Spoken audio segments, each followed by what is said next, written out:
Hello dear students, welcome to another video on chemistry class 7. We are discussing chapter language of chemistry for class 7. So today I am going to talk about the characteristics of chemical reactions. Children, if you see around you, there are a lot of chemical reactions that are taking place. You might be seeing your mommy cooking the food in the kitchen. That is also an example of a chemical change, right?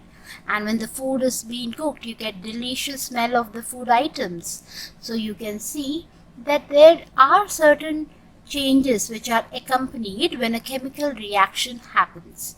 So what are those? Why do you observe these changes? Obviously these changes that happen, like the smell or a gas being evolved, that is because of the chemical reaction which is taking place. So what changes do you generally see? You may see the change in the color of the substance. You can see the change in the smell, the change in state. You can see the evolution of any gas during a chemical reaction. There may be formation of the precipitate, or there may be release or absorption of any kind of energy. It may be heat, light, or any such form. So let us begin with the change in color. So by the name itself, you can understand that we will be talking about change in color when the reaction happens. The best example that you see around yourself, children, is the rusting of iron. You know, iron is denoted by Fe, and when there is presence of oxygen and water, or moist air as we say, it forms a rust. That is, iron oxide is formed, which is a reddish brown coating which is formed on the surface of the iron particles. That is called rust. So there is a change in color. So we can say that this is a chemical change. Also, when you will heat some copper carbonate particles, the salt copper carbonate, which is generally pale green in color, you will see that it turns into black color. Copper oxide is formed and carbon dioxide gas is given out. So that color change tells us that the reaction is a chemical reaction. Then talking about the change in the state. Now what does the state mean here? It is talking about the physical state.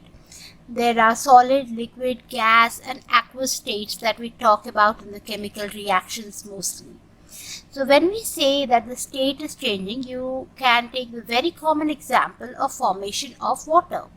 In that, hydrogen and oxygen gases. I've mentioned the state here to make you understand about the change of state.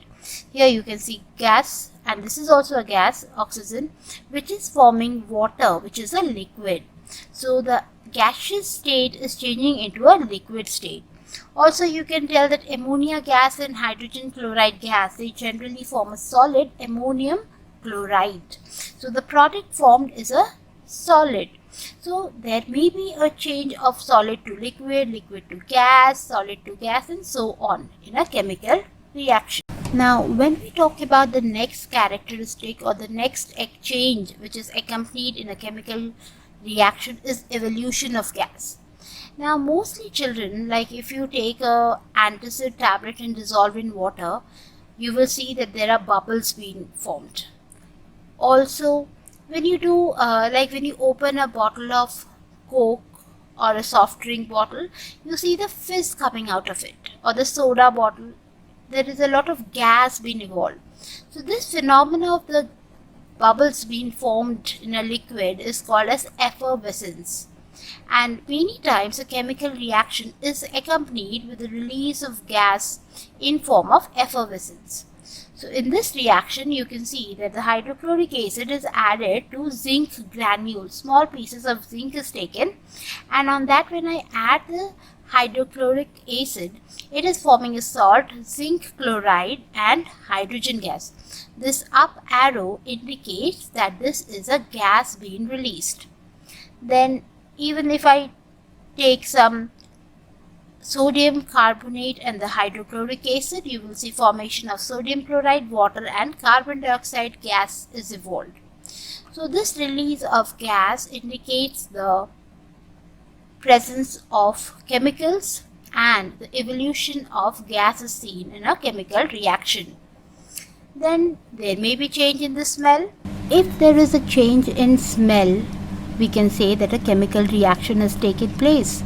Like, the best example is the cooking of food in your house, right? When your mommy cooks in different foods, when she puts the spices in the food, you get a lot of smell and the changes are happening, right?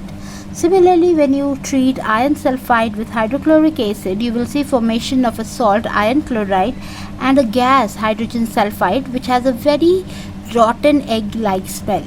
Similarly, heating ammonium chloride releases two gases, hydrogen chloride and ammonia gas, and this ammonia gas has a very strong and pungent smell, thus showing that the change in smell is also example of a chemical reaction. When we talk about the next kind of a change that you can see is formation of precipitate.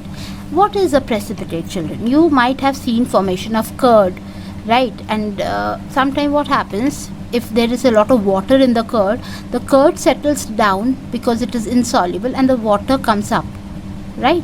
Similarly, the insoluble solid which is formed after a reaction as a product, that is called the precipitate.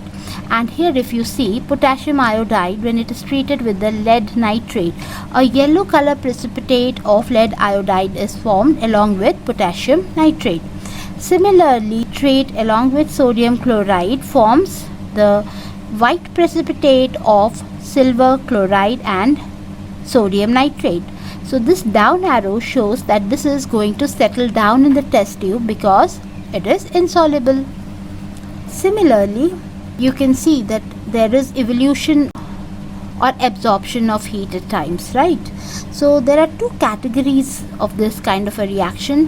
When there is a energy given out, generally heat is given out during a chemical reaction, then we call it exothermic reaction. And like here you can see that the calcium oxide treated with water gives you calcium hydroxide plus heat. It's giving out a lot of heat. And sodium hydroxide, hydrochloric acid forms the sodium chloride in water under heat.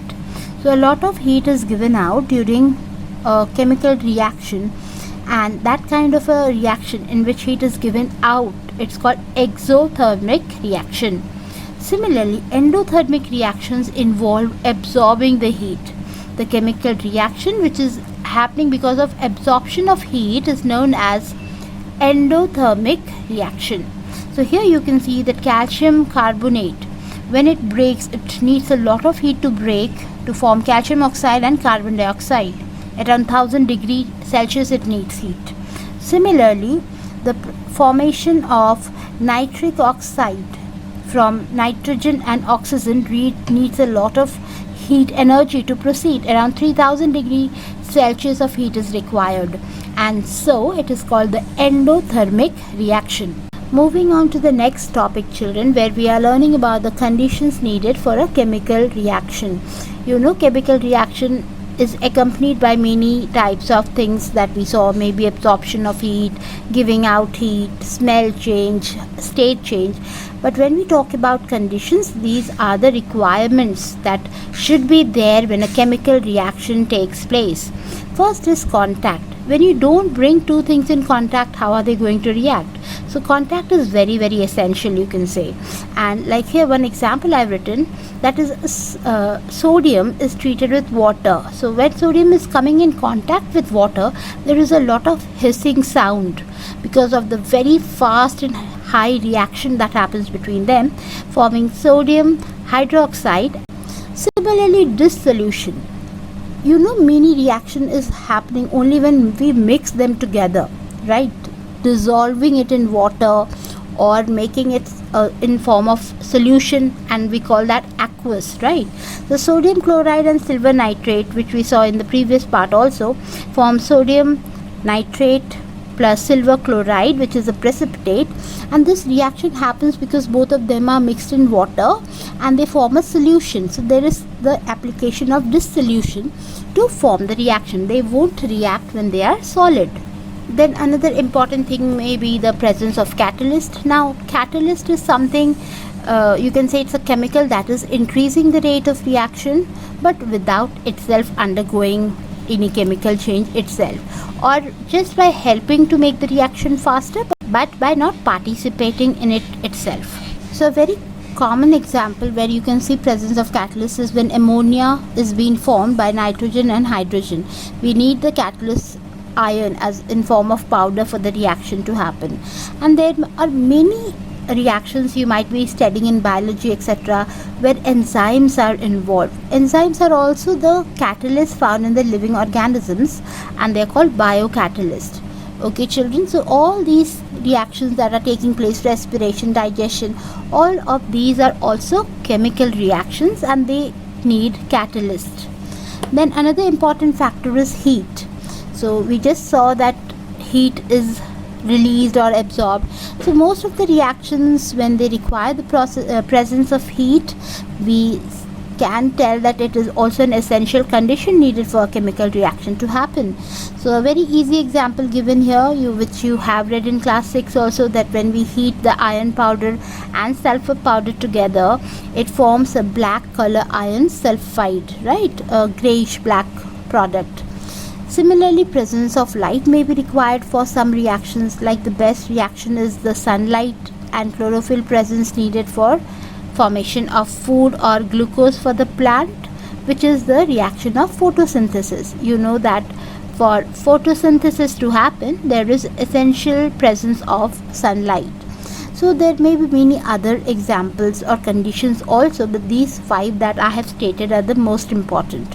You can see that there is need of electricity for some reactions, like for breaking of water molecule into hydrogen and oxygen. Sometimes you need to pass it through electric current, and water should be added with little bit of acid. So acidified water is being used and electricity is passed through it to break it into hydrogen and oxygen.